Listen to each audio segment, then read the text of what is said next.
Deixa eu agora, então, agradecer quem faz parte da nossa roda agora, começando por Vitélio Brustolin, professor de Relações Internacionais da UF, pesquisador de Harvard. Vitélio, muito obrigado pela disposição de participar. Boa noite. Boa noite, William, Lorival. Boa noite a todos. Prazer participar. E o nosso Lorival Santana. Lorival, boa noite. Boa noite. O assunto é o conflito em Gaza. Autoridades do Hamas afirmaram hoje ter entregue aos mediadores no Catar e também no Egito resposta a uma proposta de cessar-fogo endossada pelo Conselho de Segurança das Nações Unidas, 14-0. A correspondente Mariana Giangiacomo tem os detalhes.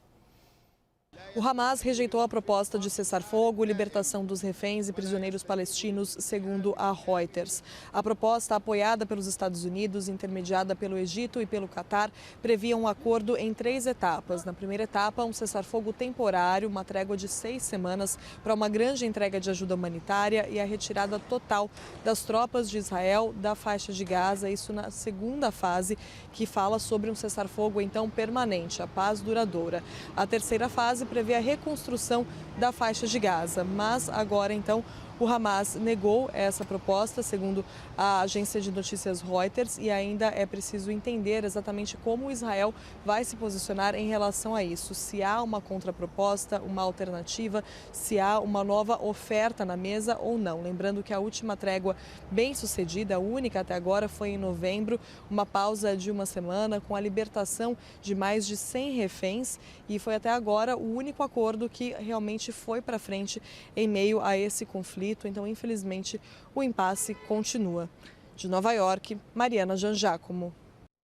Vitélio, há uma série de informações conflitantes em relação, afinal de contas, como cada um dos contendores reagiu a esse, que parece ter sido até agora um dos planos mais sólidos, pelo endosso americano e também por ter passado pelo Conselho de Segurança das Nações Unidas. Aparentemente, o que o Hamas teria feito é colocar uma série de amendments, uma série digamos, de senões, mas isso inviabilizaria o plano original? William, nesses últimos 2 dias eu tenho acompanhado essa visita do Blinken para Israel e os informes de inteligência dos Estados Unidos são de que o Hamas acredita que está com vantagem, inclusive o Sinwar, né, que é o líder do Hamas dentro da faixa de Gaza. O Blinken considera ele o tomador de decisões, o que teria a última palavra no cessar-fogo. E é importante a gente entender por que o Hamas acredita nisso, tentando compreender um pouco a natureza dos grupos terroristas.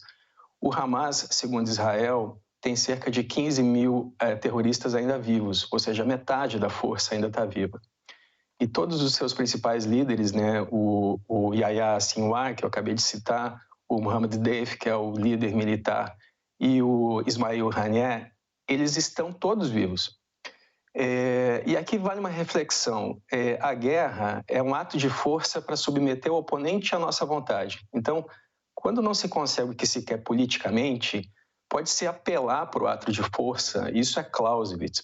Então é por isso que é também considerado um instrumento político, uma continuação da política. E o terrorismo é uma tática de guerra. Quando você não tem força militar suficiente para atacar o exército de um outro país, você ataca os civis. Mas o alvo não são os civis, o alvo são o governo, o Estado. Então, quando a gente vê um avião sendo lançado contra um prédio, por exemplo, os atentados de World Trade Center, 2 prédios, o alvo nunca foram aquelas 4 mil pessoas, sempre foi o governo dos Estados Unidos. E nesse caso, em Israel, o alvo nunca foram as 1.200 pessoas civis mortas pelo Hamas, sempre foi o governo de Israel, o Estado de Israel.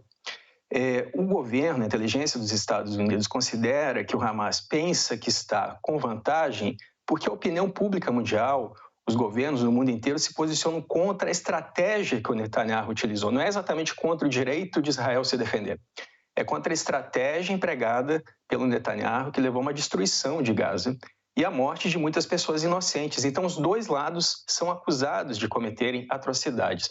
E aí, só para finalizar, existe um questionamento sobre se o Netanyahu cumpriria esse acordo e, por isso, o Hamas teria exigido esse cronograma que você mencionou.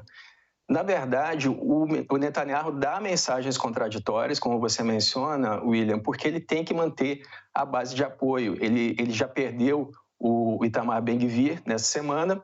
Ele tem possibilidade de perder o Bezalel Stroček, um dos seus ministros, e também ele tem a possibilidade de perder... ele teria que fazer uma aliança com o Lapid, que é de esquerda, ou seja, ele poderia perder a sustentação da base de extrema-direita, ele tem 64 cadeiras hoje, mas ele teria que fazer um acordo com a esquerda para se manter no poder. Sim, as mensagens são conflitantes, mas a informação de inteligência é que o Hamas acredita estar vencendo, William. Vamos pegar um pouco por partes, que é um bocado de coisa que você colocou de uma vez só na mesa. Vamos tentar entender a postura do Hamas. Um ponto ao qual o Vitelli se referiu, Lorival, foram vazamentos de mensagens transmitidas pelos chefões do Hamas em Gaza aos seus negociadores. Essas mensagens vazaram.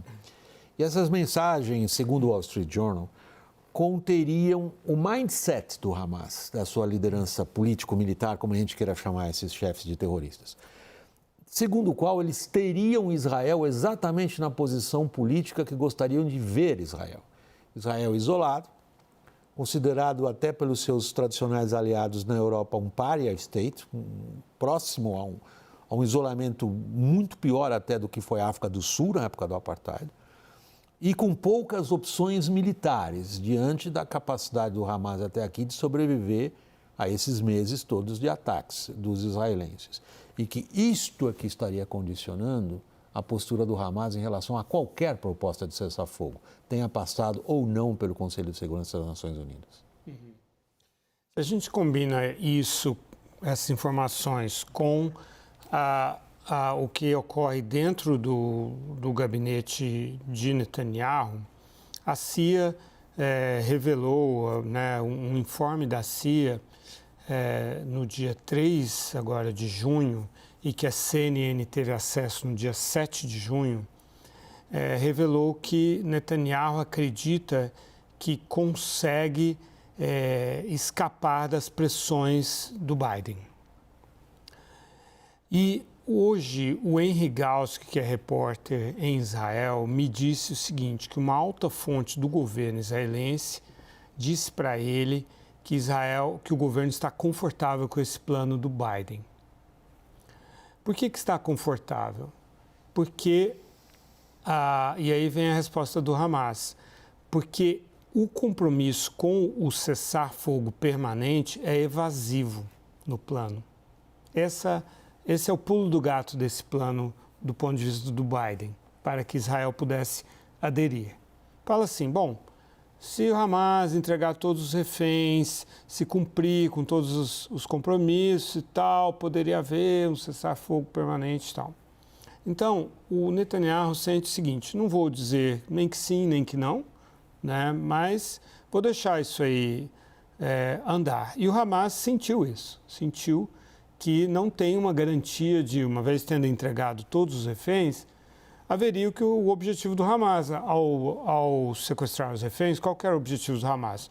Hamas sabia que Israel partiria com tudo para cima dele, mas depois de matar 1.200 israelenses, mas teria esses reféns como uma moeda de troca para constranger Israel a não levar adiante essa campanha, negociar, parar a campanha, se retirar da faixa de Gaza e aí o Hamas sobreviveria. Então, é esse ponto que você está mencionando que o Hamas está querendo incluir de qualquer jeito e inaceitável para Israel, que é a retirada completa dos israelenses de Gaza. E um cessar-fogo permanente, que é a mesma coisa, no fundo. E aí o Vitelli tem razão, quer dizer, o Netanyahu não fica no poder se ele fizer esse compromisso de forma clara.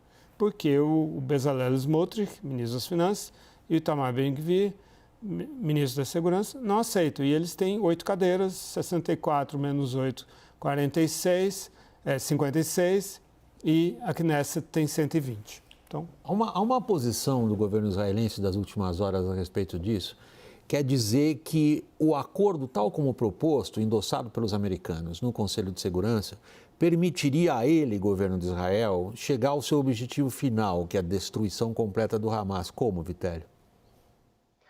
Olha, William, eu vi essa declaração também.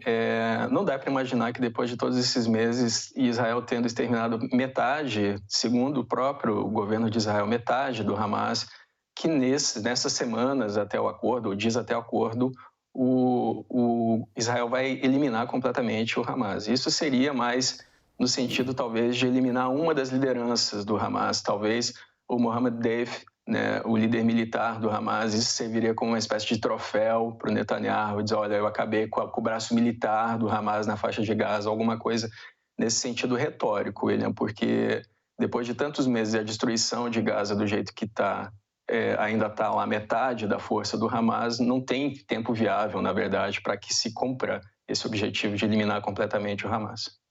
E, Lorival, para terminar, a gente tem um minutinho ainda. Como é que fica Biden? E só para completar, o Mohammed Deif, que é o comandante das brigadas Qassam, está ferido, mas não morto. Biden, ele fez um jogo bastante sofisticado para encurralar o Netanyahu. Ele trouxe o Benny Gantz para as negociações, né, para uma articulação. O Benny Gantz saiu do gabinete de crise no domingo. E claramente ambos estão articulados para reduzir o espaço político do Netanyahu. A situação para o Netanyahu está mais grave, mais difícil, e o Biden acho que está transitando de uma forma com mais espaço em relação a Israel. Mas tem eleição em novembro e o Netanyahu vai tentar segurar a situação até lá, porque se o Trump vence, tudo fica muito mais fácil para o Netanyahu. Eu queria começar meus agradecimentos aí por Vitélio Brustolin, professor de Relações Internacionais da UF, pesquisador de Harvard. Vitélio, muito obrigado pela disposição de participar da nossa roda. Boa noite para você. Obrigado, boa noite a todos. Lorival, meu agradecimento especial a você aqui na bancada comigo na Avenida Paulista. Boa noite. Boa noite.